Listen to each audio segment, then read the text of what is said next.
자, 오늘은 기출문제를 풀어보는 시간을 가지겠습니다. 자, 2019년도 운동생리학 유형은 A형입니다. A형. 자, 첫 번째 문제부터.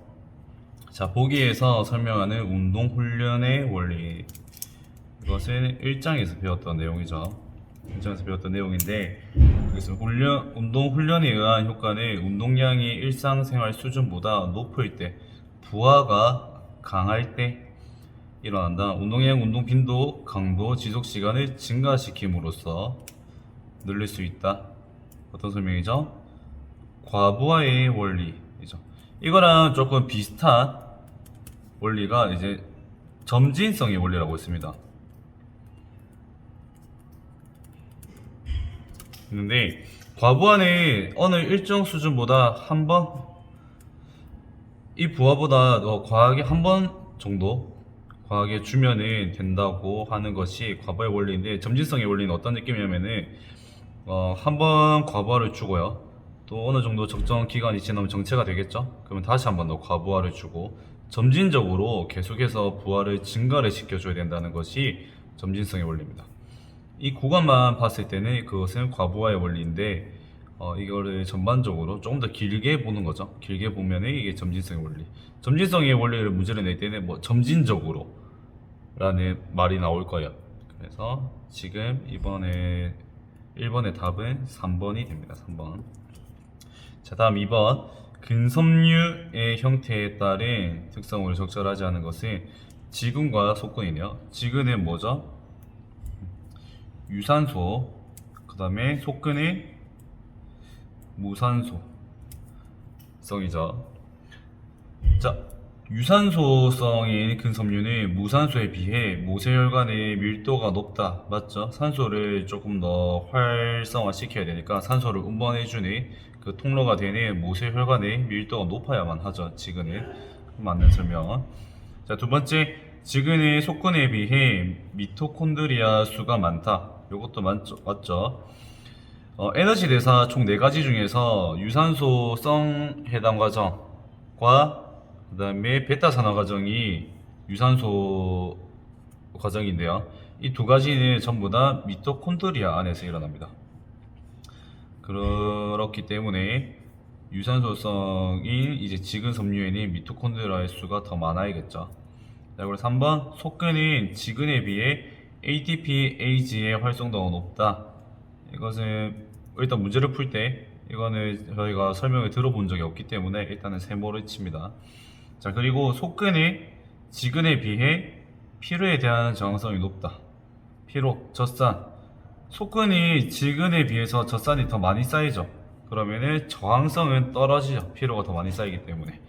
그러면은 정답은 4번이 됩니다. 4번. 자, 3번의 ATPase라는 건데, ATPase는 무엇이냐면은 ATP가 아데노신, 네, P가 이제 3개가 붙은 것을 ATP라고 했죠. 근데 ATPase가 활성화되면은 ATP한테 야, 너 에너지 만들어야 돼 라고 하면서 ATP를 ADP와 PI로 분해를 시켜주는 거예요. 그러면은 무산소성이나 유산소성이나 똑같이 활성이 되어야 되거든요. 근데 활성도가 높다는 것은 무산소성, 속근 같은 경우에는 한 번에 큰 힘을 내야 되기 때문에 동시에 ATPase가 많이 나와야 되겠죠. 그냥 동시에 ATP를 더 많이 동시에 분해를 시켜야 되기 때문에 같은 시간대에, 그래서 ATPase의 활성도가 높아야 됩니다. 한 번에 큰 힘을 내야 되기 때문에.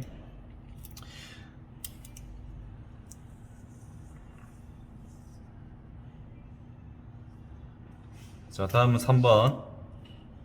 혈액 내에 산소 운반 물질. 자, 산소를 운반하는 것은 헤모글로빈이라는 것을 우리는 알고 있죠. 그래서 3번, 2번. 자, 그리고 4번.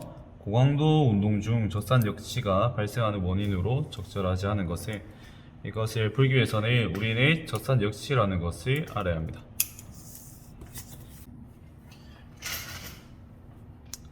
자, 저희가 4번을 풀기 위해서는 젖산 역치라는 개념을 알아야 하는데요. 젖산 역시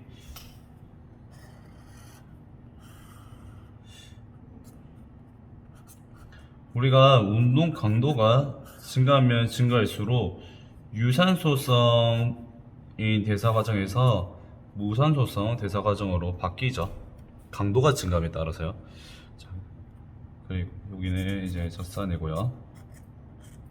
그러면은 젖산 역치는 무엇이냐면은 강도가 증가함에 따라서 젖산이 어느 정도 쌓이다가 갑자기 급격하게 젖산이 많이 쌓이는 이 기울기가 바뀌는 시점을 젖산 역치라고 합니다. 젖산 역치라고 합니다. 그러면은 젖산 역치가 발생했다는 것은 이 운동 강도가 더 높아지는 상황이거나 무산소성 에너지 대사 과정에 조금 더 의존하는 상황이라고 볼 수 있겠죠. 그러면 여기에 무산소 과정이 PCR 시스템이거나 이제 무산소성 해당 과정인데 젖산을 생성하는 것은 PCR이 아니라 무산소 해당 과정이죠. 이게 기본 베이스로 보고 문제를 한번 풀어볼게요. 자, 젖산 역치가 발생하는 원인으로 적절하지 않은 것은 1번 근육 내의 산소량이 감소한다. 근육 내의 산소가 감소하면은 산소를 쓸 수가 없죠. 그렇기 때문에 기존의 해당 과정에서 밑에 있는 크랩스 사이클과 이제 전자전달계로 이어지지 못하고 젖산이 쌓이게 되는 거죠. 그래서 근육 내 산소 감소하는 것은 젖산 역치를 부를 수 있습니다. 발생시킬 수 있습니다. 두 번째, 속근섬유. 속근섬유는 보통 운동 강도가 강할 때 사용되는 근육이죠. 그럼 운동 강도가 강하기 때문에 이 속근섬유가 사용했고 이 사용률이 증가하면 증가할수록 젖산 역치는 증가한다. 그리고 세 번째, 코리사이클.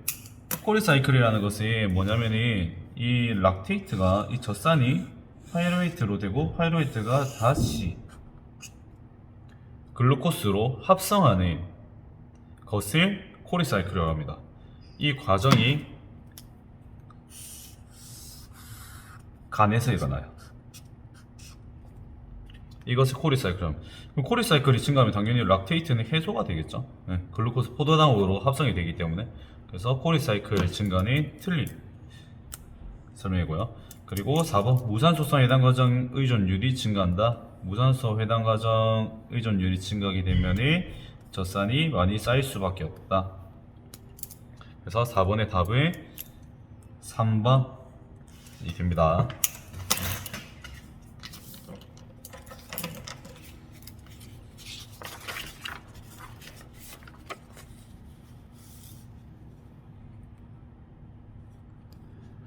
자, 5번. 보기는 췌장에서 분비되는 혈당 조절 호르몬에 대한 설명이다. 기억니은에 들어갈 용어로 바르게 나열한 것이, 자, 보기를 보니까 인슐린이랑 글루카곤, 알도스테론이 있는데, 보겠습니다. 기억에 혈당 저하 시에 혈당이 떨어졌을 때 글리코겐과 중성지방의 분해를 증가시켜서 혈당을 높여줍니다. 자, 혈액이 있는데 이 혈액에 혈당이 원래 100만큼 있어야 되는데 지금 뭐 80만큼 밖에 없는 거예요. 그래서 뭐 간이나 근육에 저장되는 탄수화물 그리고 지방을 분해시켜서 이제 혈관으로 넣어주는 거예요. 그러면 이러한 혈당을 분해시켜주는 호르몬은 글루카곤이죠. 그러면 기억은 글루카곤입니다. 그리고 니은 혈당 증가 시 세포 안으로 포도당 흡수를 촉진하여 혈당을 낮추는 역할을 한다. 반대되는 건데 혈당이 100이어야 되는데 뭐 120, 130이 되어 있는 거야. 그러면은 20, 30만큼 반대로 지방과 탄수화물, 간이나 근육에다가 저장을 해야겠죠. 이러한 역할을 하는 게 인슐린이죠. 그래서 밥을 먹으면 혈당이 높아져서 인슐린이 나와서 지방이나 간, 근육에다가 각각 저장을 하고요. 운동을 할 때에는 혈당이 떨어지기 때문에 간, 근육, 지방에서 분해를 시켜서 혈관으로 보내게 돼요. 그래서 정답은 4번.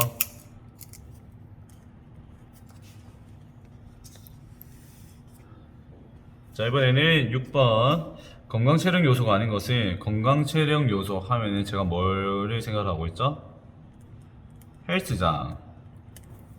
헬스장, 유연성 폼롤러 하면 되죠. 폼롤러.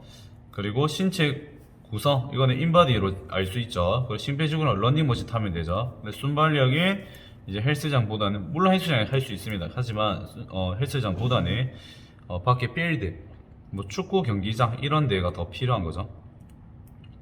그 다음에 뭐 트랙, 여기서 더 필요하다고 보면 돼요. 그래서 정답은 1번. 건강체력 요소 제가 외우라고 1장에서 말씀드렸었는데, 유연성, 심폐지구력, 신체 구성, 그리고 우리가 덤벨, 바벨, 머신으로 헬스장에서 할 수 있는 근지구력과 근력, 총 5가지입니다. 운동체력 요소는 그냥 안 외우시는 게 더 편하실 거예요. 자, 다음에 7번.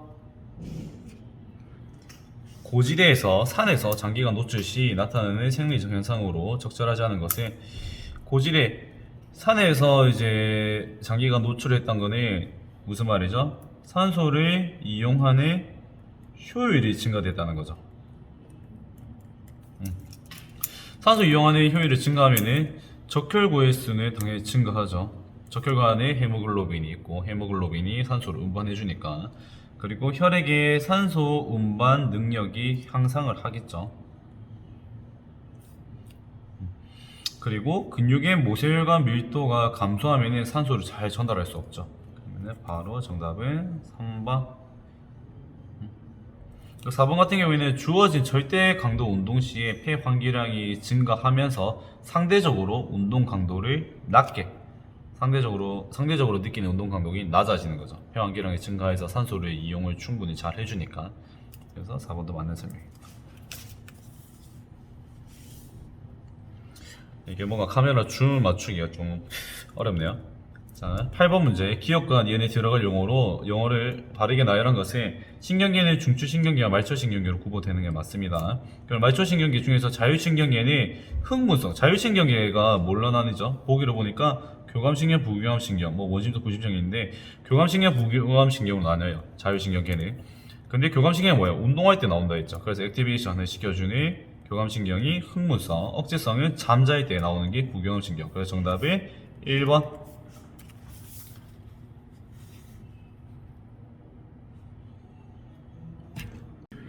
자, 다음은 9번입니다. 9번을 좀 많이 헷갈려 하셨는데, 볼게요. 운동 시 폐포와 폐모세혈관 사이에서 산소 교환율을 증가시키는 직접적인 원인, 조금 페이크를 주고 싶었던 것 같아요. 직접적인 원인. 운동할 때, 저희 심장을 보겠습니다. 폐로 가는 거기 때문에 폐 순환만 보면은,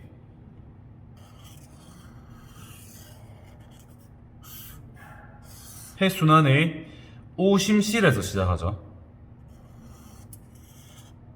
오심실에서 폐로 간 다음에 좌심방으로 들어가죠. 자, 그러면은 오심실에서 이제 폐 동맥을 통해 나온 혈액에서는 당연히 이산화탄소가 적을 수밖에 없고요. 그 다음에 폐에서 산소를 받았죠. 폐에서 산소가 플러스가 된 폐 정맥에서는 산소가 높겠죠. 이걸 가지고 한번 보겠습니다. 자, 폐동맥입니다. 폐동맥이 낮은 산소량, 이거 맞는 설명이고요.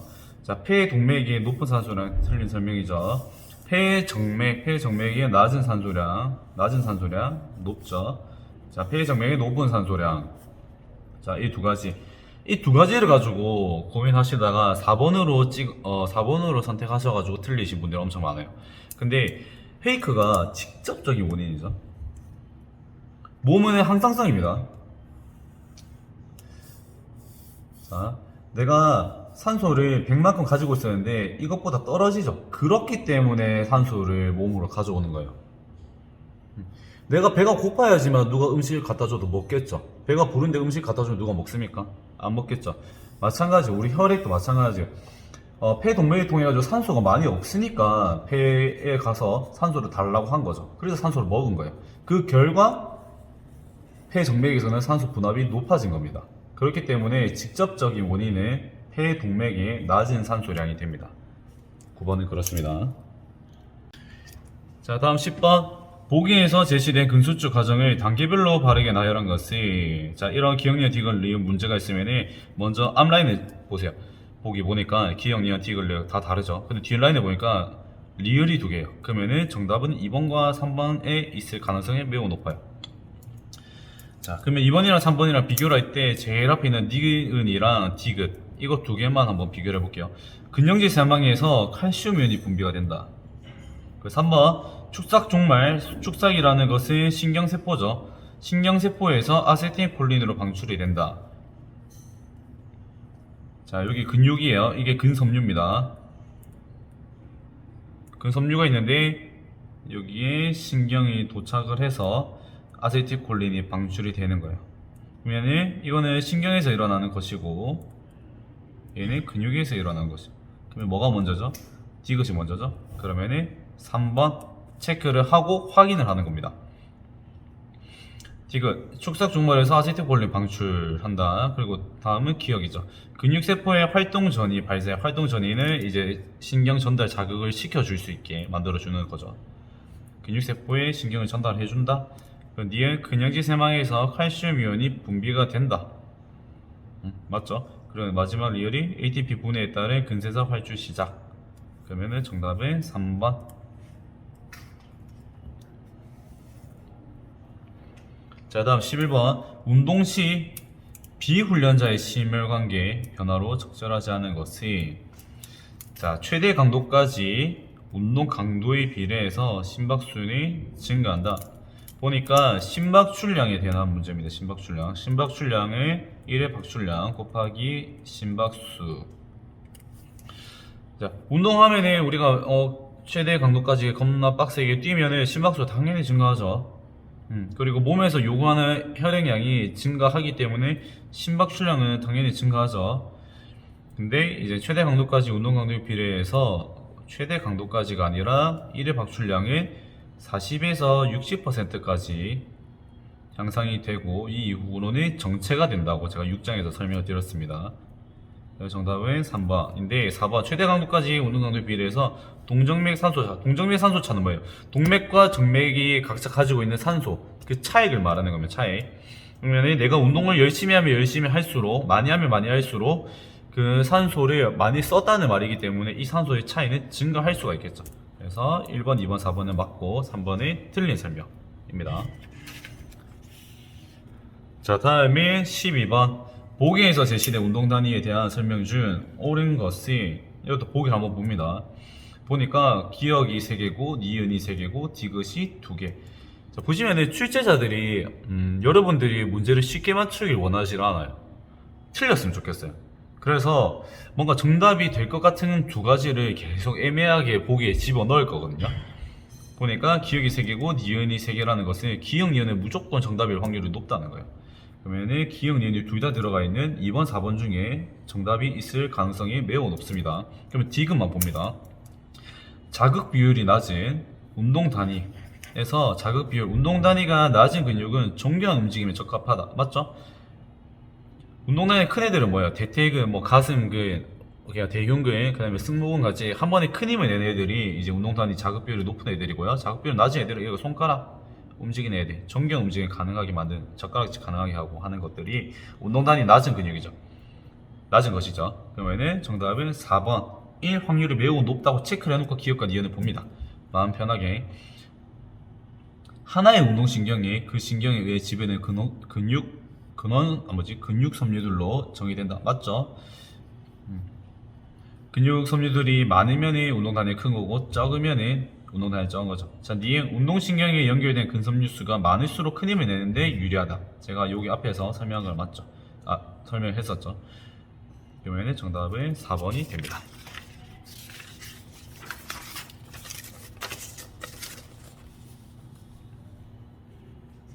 자, 다음은 13번 호흡 교환율입니다. 호흡 교환율 2장에서 잠깐 언급했던 것 같은데 0.7은 지방이고 0.8은 탄수화물.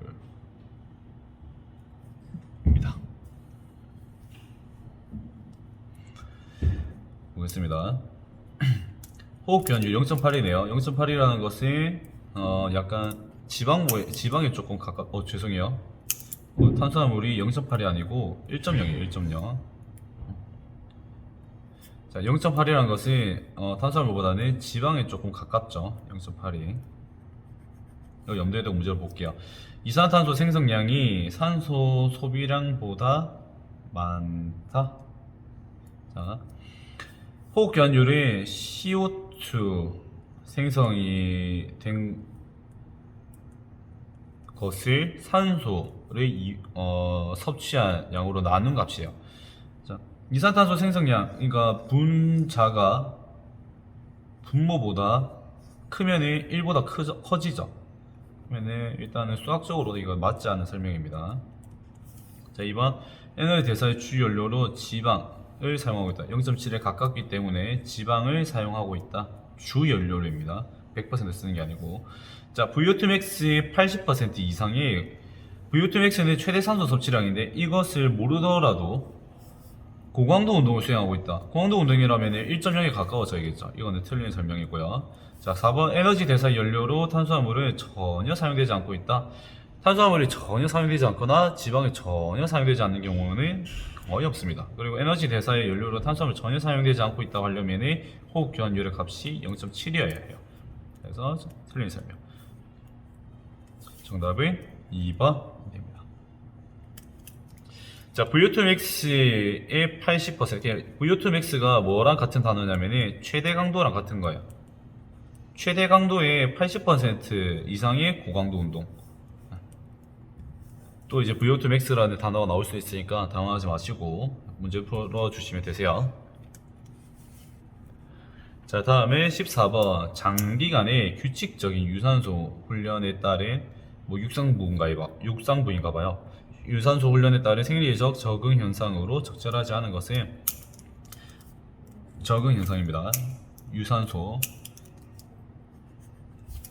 자, 근섬유의 항산화 능력이 향상이 된다. 산성화.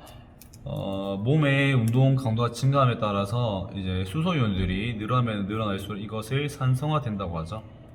그런데 항산화는 이 산성화를 낮춰주는, 억제해주는 능력이기 때문에 항산화 능력이 향상이 되는 게 맞죠. 왜냐면은 유산소 트레이닝으로 산소의 이용 효율이 증가가 됐기 때문에. 그리고 2번 지근섬유의 속근섬유로의 전환. 자, 유산소랑 좀 밀접한 관계가 있는 근섬유가 뭐였죠? 지근섬유였죠. 지근섬유. 그러면 지근이 점점 많아져야 되는데 지근이 점점 줄어들어서 속근으로 바뀐대요. 이거는 말도 안 되는 설명이죠. 정답은 2번. 보기를 계속 볼게요. 근섬유의 미토콘드리아 밀도 증가. 미토콘드리아 밀도가 증가해야지 산소를 좀 더 잘 전달할 수 있겠죠. 그래서 맞는 설명.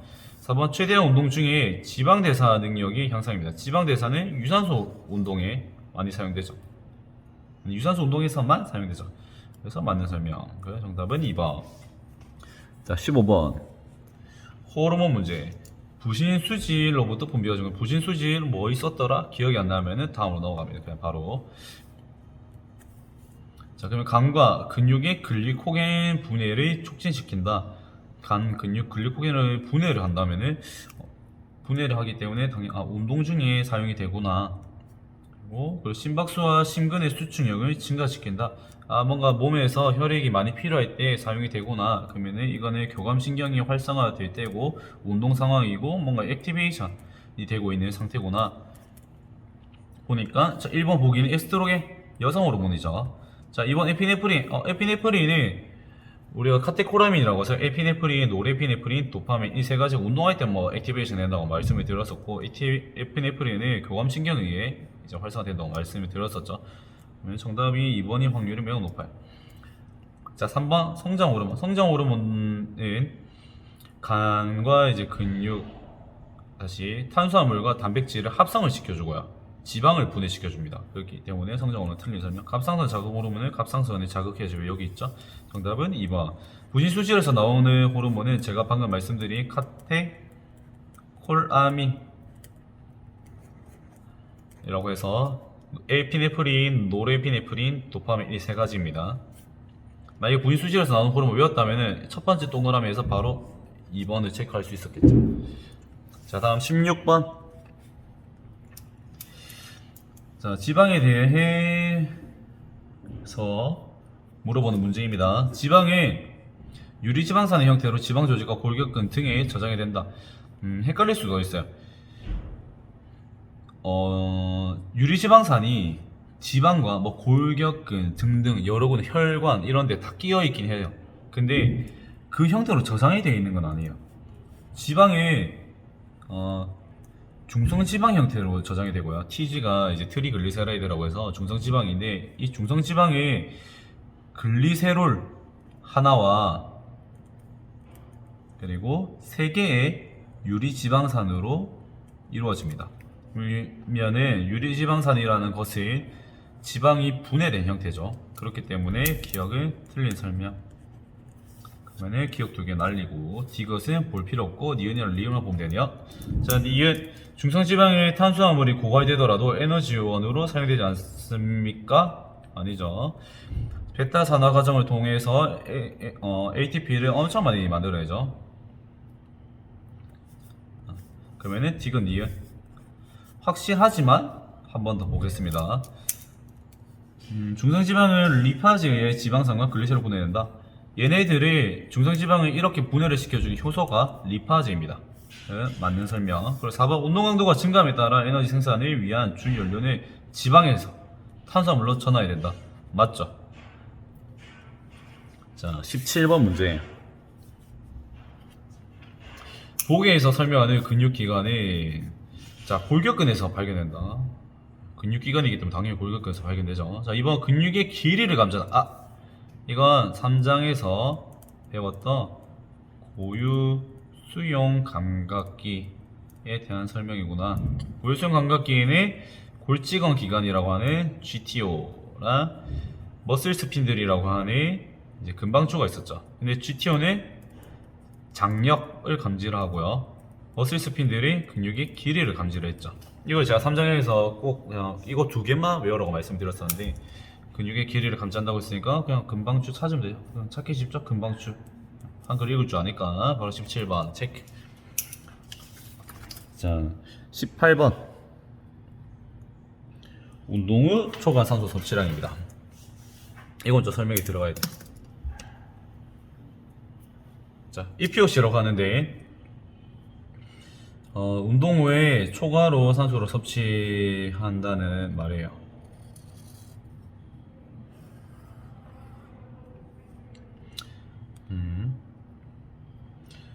저희가 러닝머신을 이제 뛰기 시작할 겁니다. 러닝머신을 12km per 속도로 켜놨고 시작 하는 이 스타트 지점에서 러닝머신 위에서 뛸 겁니다. 그러면 이때 필요한 산소량은 여기가 되겠죠. 이만큼 산소가 필요한 거예요. 그래서 이렇게 한 10분 동안 달립니다. 10분 동안 달리고 끝 합니다. 바로 러닝머신을 끄고 내려와요.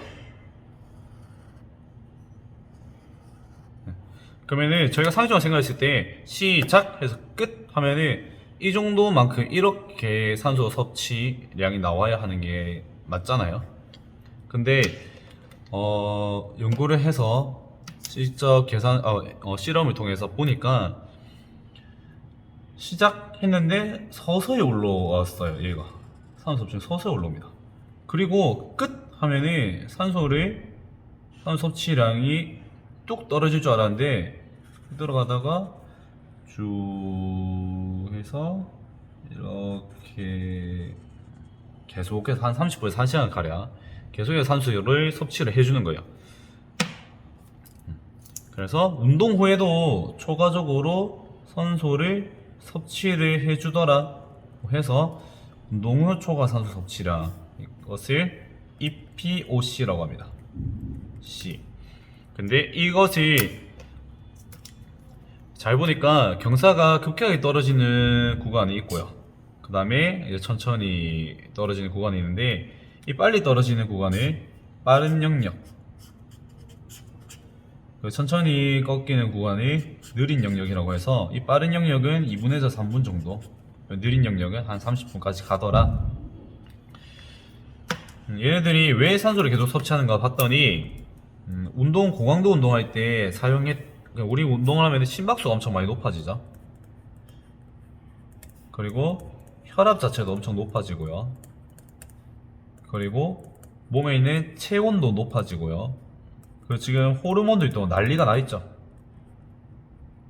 그리고 근육에는 엄청 젖산들이 많이 쌓여 있을 거고요. 여러 가지 운동 강도가 증감에 따라서 생성됐던 이런 변화들을 다시 안정화, 제자리로 돌려주는 안정화를 통해서 안정화를 시키기 위해서 이 산소를 계속해서 섭취를 했던 겁니다. 그러면은 이 POC 개념을 알고 보기를 볼게요.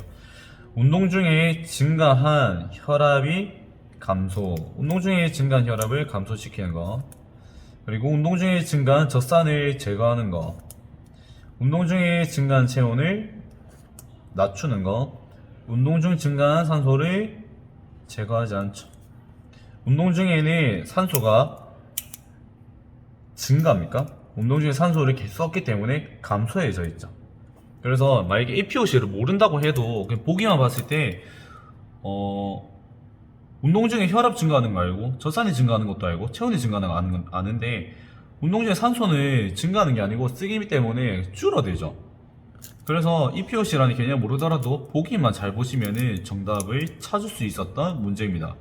근데 운동 후 초과 산소 섭취량 보자마자 우리는 겁을 먹었기 때문에 뭔가 내가 모를 거야 라고 생각하고 멘탈이 나가서 문제를 풀어서 틀릴 수가 있었을 거예요. 그래서 내가 모르는 개념이 나오더라도 그냥 보기만 보시면은 성격이 다른 하나가 나올 거예요. 아니면 이상한 소리 하고 있는 보기가 하나 나오거나 그러면은 걔를 그냥 찍어 주시면 되세요. 자, 이제 두 문제 남았네요. 자, 이번에는 19번 보기에서 설명하는 용어는 심실이 수축할 때 배출되는 혈액의 양.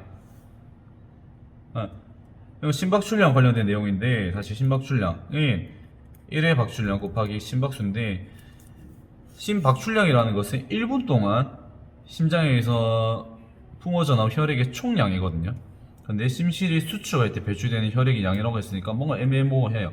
심박출량일 수도 있고 1회 박출량일 수도 있고 근데 보니까 보기 2번 바로 맞네요. 이거밖에 없네요. 정답이 될 수 있는 게. 자, 그럼 두 번째 동그라 볼게요. 확장기 말. 심실이 있다가 확장을 해요. 확장기 말의 혈액의 양과 수축하고 나서의 혈액의 양의 차이는 심장이 뽑아낸 양이죠. 심장이 혈관으로 뿜어낸 양이 1회 박출량이죠. 그래서 정답은 2번입니다. 자, 그리고 20번 보기에서 설명된 하나의 에너지 시스템은 순간적인 고강도 운동 그러면은 무산소성 또는 PCR이 되죠.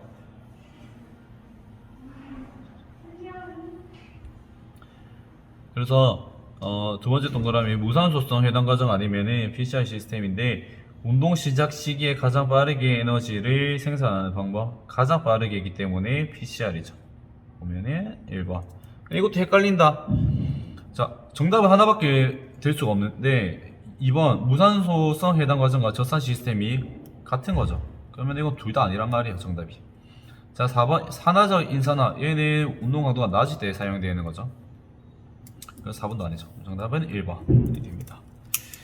자, 모르는 문제가 나와도 당황하지 말고 뭔가 보기만 잘 봐도 문제를 풀 수가 있거든요. 그래서 모르는 개념이 나오더라도 EPOC 같은 개념이 나오더라도 당황하지 말고 보기를 잘 봐서 잘 찍어내시면은 꼭 합격하실 수 있을 거라고 생각해요.